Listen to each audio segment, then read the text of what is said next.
The Louisville men's basketball losing streak continues, but there were some big-time decisions announced on Wednesday for the women's basketball team. We'll talk about both of those and more on this episode of the Locked On Louisville podcast. Stay tuned. You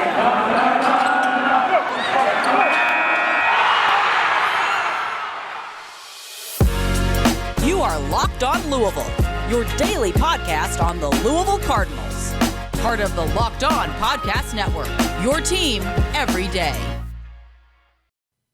What is going on, everyone? Welcome into another episode of the Locked On Louisville podcast. I'm your host, Dalton Pence. I serve as a credential media member for Cardinal Sports Zone. I also do some PA announcing work for those who are not aware of who I am. I also want to take this time to personally thank you for making us your first listen of the day. And just a reminder, the Locked On Louisville podcast is free on all streaming services.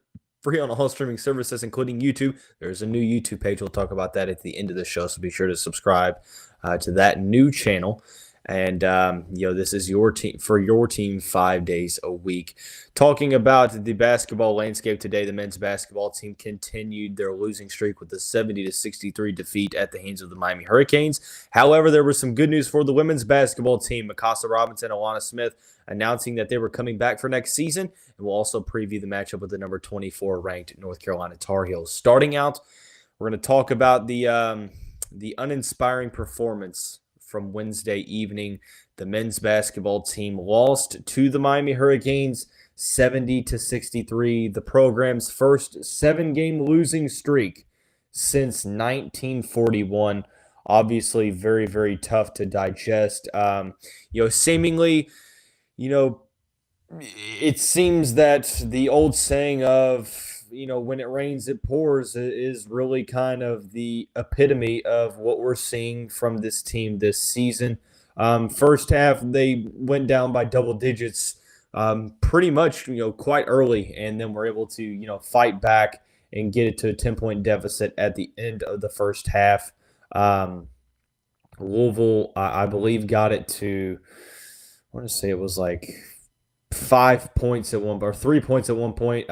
Dre Davis had the layup right before the under 8 timeout, and then Isaiah Wong's free throws and a Cameron McGusty jumper kind of pushed the lead out once again. They cut it to 4 with the Dre Davis free throw with just under 6 minutes to play, and then at that point, Miami was able to keep the game out of reach for the Louisville Cardinals. Just another performance that's just a tough one to swallow.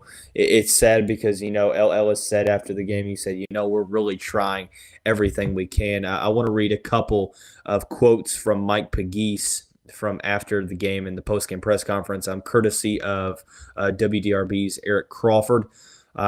He tweets out, Mike Pegues to reporters, tired of getting in front of you guys and talking about what we didn't do right to win a game. The most disappointing thing was we came out and didn't play hard in the first half. I thought we were listless, no energy, no pop. He goes on to say, our whole team throughout the year has had an issue with coachability at times, and just doing the things the right way, handling coaching and productivity, those are the most important thing to me. I'm a novice at this, obviously, but I'm missing that. Just a couple other ones. He addresses a question on being discouraged and the players being discouraged. I think they are, or I think so, in terms of players being discouraged. I think that's natural. I mean, these are young kids. I'm a grown adult and I'm discouraged, right? The fans are discouraged. Everybody's discouraged, but it's what you do when you get discouraged. So I think that, the reaction from Mike Pegues is kind of what we're all feeling. It's kind of numbness at this point because the season, obviously is pretty much out of reach unless this team is able to put together a Cinderella run at in the ACC tournament and end up, winning the thing and getting an NCAA tournament bid. But I think that it's just a broken fiddle that we're continuing to play with each and every game, and it's gotten to the point where a lot of people are just, ready for the end of the season. So, a new coach could be hired, or whenever a new coach will be announced, and ready to start the offseason and try to get the bad taste out of their mouth and get ready for the 2022-23 campaign and get some good news because, this is a team, like I said, they lost their last 7 games, 10 out of their last 11. They've beaten Boston College in that span. It's just crazy because, watching this team against Maryland, against Mississippi State, I was, convinced that, look, this could be a top 4 team in the ACC. They didn't necessarily look all that bad against Michigan State. The following week, beat NC State on the road with Matt Cross's three-pointer. And they had some lackluster games in December. Started out 4-0 in conference, even though it was in an unconvincing fashion. They were still 4-0. And then the Florida State game kind of opened the floodgates. And it's just kind of been a plethora and a mesh of all of these issues that we've been hearing, in the locker room, off the court. The chemistry on the court's not there, the consistency, the effort. From this game particularly, I think that what we're, continuing to see is, hopefully L. Ellis and Dre Davis are here next season. I was very impressed with what I saw from Dre. He played, 35 minutes, 7 for 13 from the field. Led the team with 18 points. I thought he was very solid on the glass as well with 6 rebounds. L. Ellis, 8 for 15 from the field, 17 points, 3 rebounds. I really enjoyed watching both of those guys play tonight. You saw that they were really trying their hardest, and you feel for these guys because, I feel like, all of the problems, get magnified when you're not winning games. Winning can cure a lot of things. It can mask over a lot of problems. But right now we're just seeing, these issues, and at the end of the day, it's tough to swallow. I mean, it's tough to see this team kind of go through this. And, you feel for the players. I have been liking what I'm seeing from Jae'Lyn Withers in the past couple weeks. He's played with more tenacity. Last night he had 9.6 rebounds. Struggled from the field somewhat, but excuse me. At the end of the day, I like, seeing the aggressiveness from him. JJ Traynor got the start tonight. Didn't shoot the ball well at all. Was 1 for 6, but he did have 7 rebounds. Jared West, 1 for 5 from the field. Sidney Curry, 1 for 3. Rose Wheeler, 0 for 1. Matt Cross played 7 minutes, 0 for 0. Noah Locke, 21 minutes, had 11 points, 2 rebounds. Mason Faulkner, 5 minutes, 0 points, had 1 rebound, but that is about it. So it seems like, this team is just, continuing to trying to see what pieces work. I saw a quote out there, that he's trying to, I'm paraphrasing, obviously, but goes along the lines of, I'm trying to find 5 players that can play for, give your all for 40 minutes a game. Now, obviously, it's a paraphrase quote from Mike Mykasa. I forget who tweeted that out, and if I'm misspeaking, forgive me, but I believe that's what I saw, and it kind of, just goes in line with what we've been hearing. It seems like Mike Mykasa is trying a lot of things. It just seems like there's a mixture of stuff that's going on. Behind the scenes, on the court, a lot of the fact is this team just isn't meshing well in a couple of different ways. But I like what I'm seeing from L. Ellis. I like what I'm seeing from Dre Davis.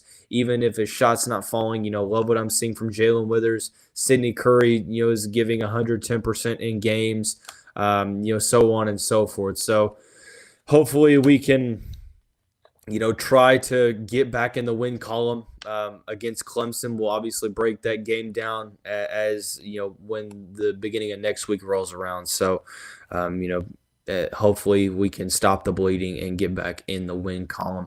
But that is where the bad news and I guess you could say the pessimism, so to speak, or just the realism. I guess I don't really call it pessimism. It's just kind of being real. It's where the bad news kind of goes out the window for the moment. We're going to transition over into the women's basketball side of things, where on Wednesday it was announced pretty much seemingly simultaneously that Alana Smith and Mykasa Robinson were both going to utilize their COVID year and come back for the 2022-23 season.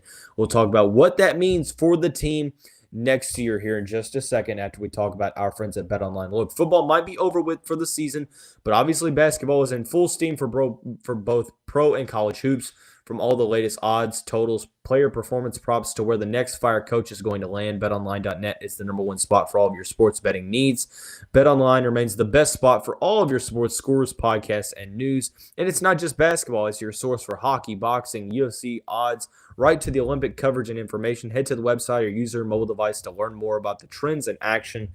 BetOnline is where the game starts. I want to take this time to personally thank you for making us your first listen of the day, as always. And just a reminder, the Locked On Louisville podcast free on all streaming services, including YouTube. Like I said, there is a new YouTube page. I appreciate everyone who subscribed to the original one. There was a little mix-up with the production team. So there's a new YouTube page. It's already got close to about 50 subscribers. So thank you all that have been, taking the time, out of your day. I know it's inconvenient, to go to a new account, but just know that other account will be up for a little longer, just so you have access to some of that content. And but just to make sure that this is going to be on the new page wherever you access this, be sure to subscribe to that page and share. I appreciate everyone for doing that. Definitely covering your team 5 days a week. But kind of going into the women's basketball realm, Alana Smith, Mykasa Robinson are back next season for the Louisville Cardinals. This is big on a couple different fronts, and a lot of it stems from the defensive side of the ball. Look, it's pretty much, I'm not sure if the decisions are set in stone. You would assume they are, because they are being honored for Senior Day. But Emily Inkster, Kiana Smith, Liz Dixon, Chelsea Hall are going to be honored on Senior Day this upcoming Sunday against the Virginia Tech Hokies. So be sure to be out there and cheer on the Cards at the KFCM Center for the last home game of the year, or the last regular season home game of the year. With those four leaving, that nucleus is such a big key to the defense. I mean, you talk about Emily Inkster. She's the best defender in college basketball, one of the best in Jeff Walz's tenure here at Louisville. Liz Dixon, a very solid rim protector. Chelsea Hall and Kiana Smith, very good on-ball defenders as well. Getting Mykasa Robinson and Alana Smith back, obviously, those four that Louisville is likely going to be losing, it's tough. I mean, having, four key contributors, leaving, that's always going to be tough to replace. But bringing two players back that are such pivotal players in what Jeff Walz is able to do defensively with this team. I mean, Mykasa Robinson, is one of the toughest, grittiest defenders in college basketball. Offensively, you're not going to get too awful much, although I think that she's consistently gotten better each and every season. I want to see how that mid-range and attacking the basket's going to continue to get into next season. But very, very happy to have her back. She's a fan favorite, gives you her all on both ends of the court. I love the fact that she's coming back to a team that has some younger pieces coming in. There's a big freshman recruiting class coming in. Leadership is going to be needed. I'm not saying that other players like Haley Van Lith, Olivia Cochran and company aren't going to provide that, but having a player who's been here, for now what'll be 5 years, and a player that plays, with so much passion and heart and high motor on both ends of the court, especially on the defensive side, I think it really bodes well. Even though she may not ever be more than just kind of a situational scorer. At the end of the day, having that defensive piece that you can go to is saying, hey, go guard the best player on the court. And, Mykasa goes in and shuts her down. So it's such a key, I'm not going to say addition because she's still here, but returnee, getting her back. And Alana Smith, I have been thoroughly impressed with what I've seen from her this season. Although she's only averaging 5.2 points per game, she's shooting the ball well. From the field, outside of maybe 3-point land, 43% from the field, 32% from deep, 82% from the free throw line. Alana Smith, 5.2 points per game. She's only averaging about 14.5 minutes. But I think that getting her back not only applies, bolsters your team's defense and gets another veteran leader that has played a ton of minutes for Jeff Walz, has knows this system, is able to operate in this system and execute. I love the fact that you're bringing in two players that don't skip a beat on defense. Even when they come in, they're very solid reinforcements, even if they may not necessarily start next season. They're definitely key rotational pieces off the bench. Offensively, I love what I've been seeing from Alana Smith here in conference play. I think that she's had some very, very solid outings. She had 13 points against Syracuse last week or so. And then when she has gotten some, good minutes, she's been able to score in double figures. She had 11 points against UConn back in December. She had 13 against Kentucky, 11 against Colorado State, 10 against Bellarmine. So she scored in double figures in a handful of games this season. I like what that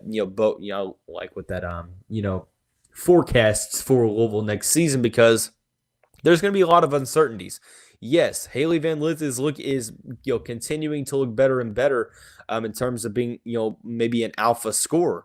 You have Olivia Cochran, who has been very solid, but outside of that, you're kind of looking to where's the next where's the scoring going to be picked up on? Liz Dixon gone, Kiana Smith gone. Emily Ingsler, you're losing a lot of offensive production from this year's team. And, who knows if Jeff Walz, utilizes the transfer portal. Who knows if some players stay. I mean, there's always, seemingly, players transferring out and transferring in. Who knows if Louisville goes out and gets like an Emily Ingsler level talent again, to where, you get a double-digit scorer, coming in next season to kind of alleviate those scoring needs. But, Alana Smith is a player that I think Jeff Walz is going to be able to rely upon more so than he has this year, to take a little bit of a step forward next year to be able to alleviate some of those scoring responsibilities. It's going to be by a committee approach. Obviously, you look to Van Lith, you look to Cochran, Peyton Verhulst, Narika Kono, so on and so forth, etc. The freshman class coming in, there's 5 players, including Alexia Mobley.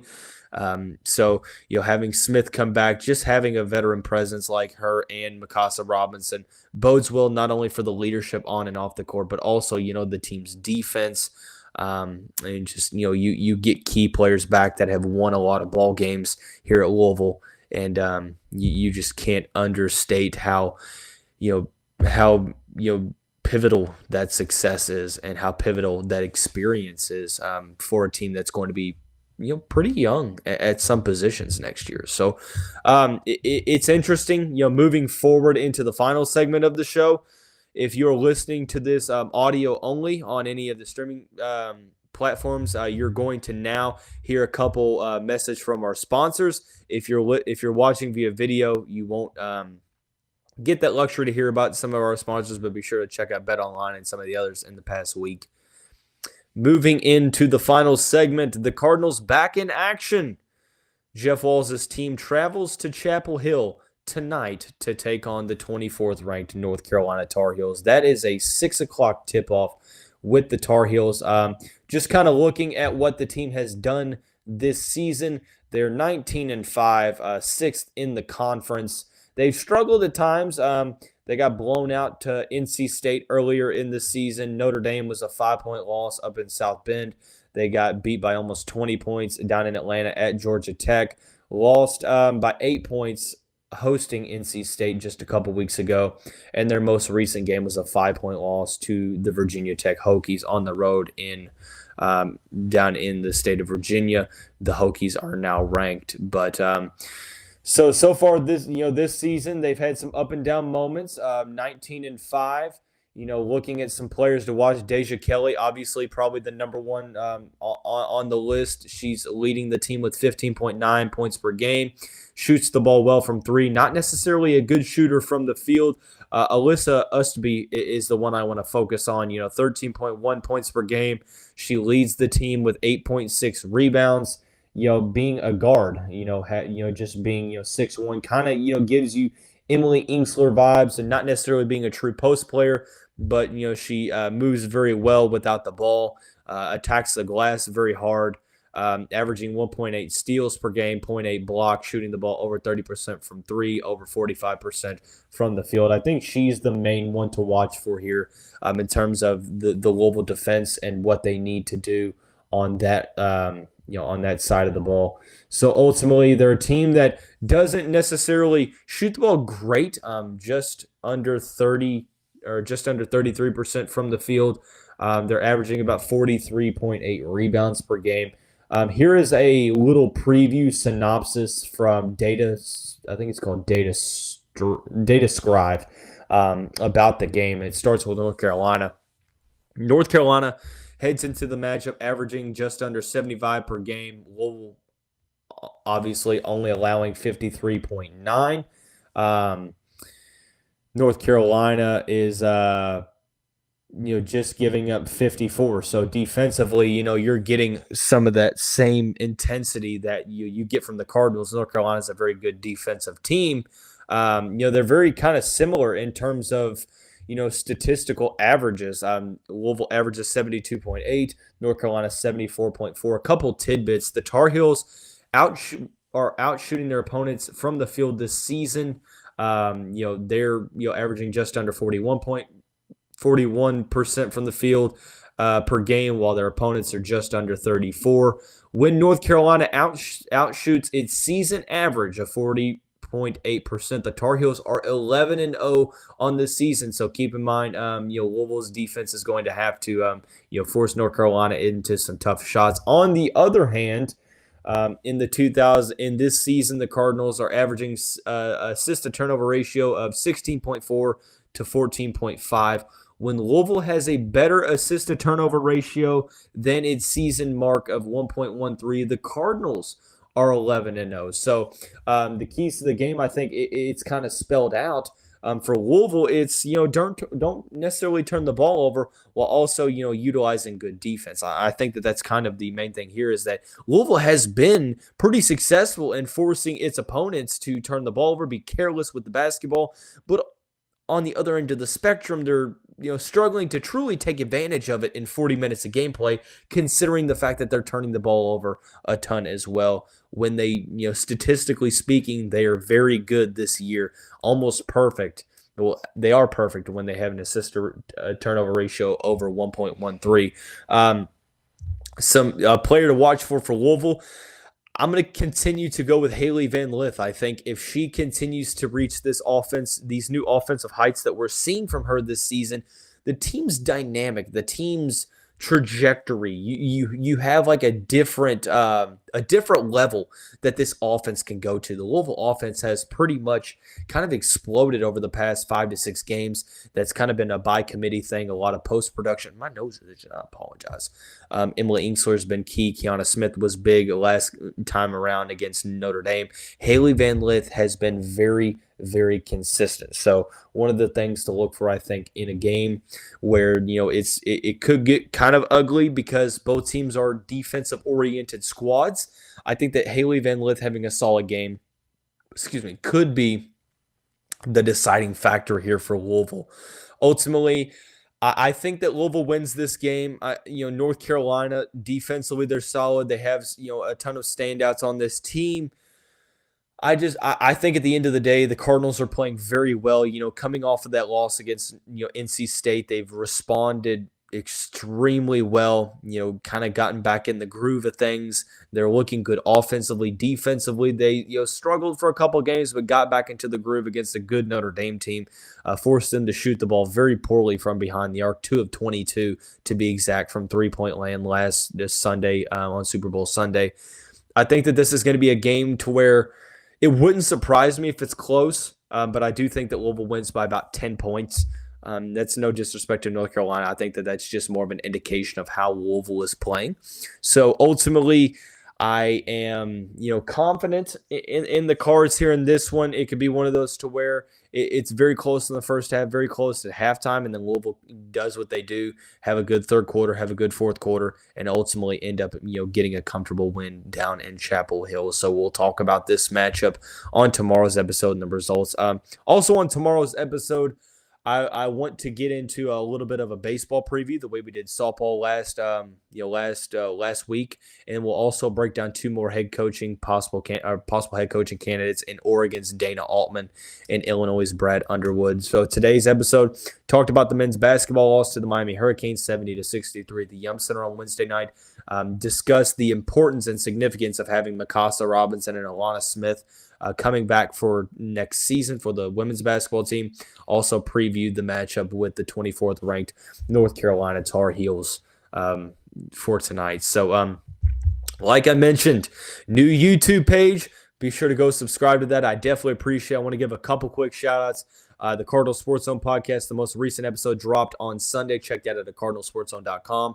You also have the Locked On Bets podcast hosted by your boy Q with handicapping expert analysis from Lee Sterling. You can get that on the Odyssey app or wherever you like to get your podcast. Also want to give a shout out to Brian Trent, the State of Louisville women's basketball beat writer and host of the Off the Walls podcast. I want to give a shout out to the most recent episode with Kelly Gramlich and Alana Smith. Great stuff on that episode. Be sure to check that out and all the other shows at thestateoflouisville.com. But that's going to wrap up this Thursday edition of the show. We talked about what's going to be on the show tomorrow. Next week, hopefully we get some more clarity into the men's basketball coaching hire. We'll continue to talk about weekend results, and we will get into it that way. But that's going to wrap up this Thursday edition of the show. Everyone have a great day. Go Cards as always, and we will see you right back here